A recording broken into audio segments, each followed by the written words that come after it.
Сегодня состоялся телефонный разговор основателя мира и национального единства, лидера нации, президента Республики Таджикистан, уважаемого Эмомали Рахмона, с президентом Кыргызской Республики, уважаемым Садыром Жапаровым.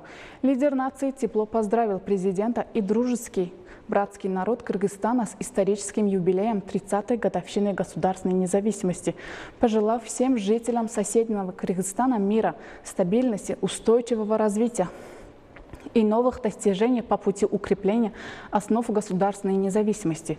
В ходе беседы глав двух государств сделали акцент на важность дальнейшего продвижения всего комплекса таджикско-кыргызских добрососедских отношений в русле конструктивизма, выразив надежду на дальнейшее наращивание этого процесса совместными усилиями.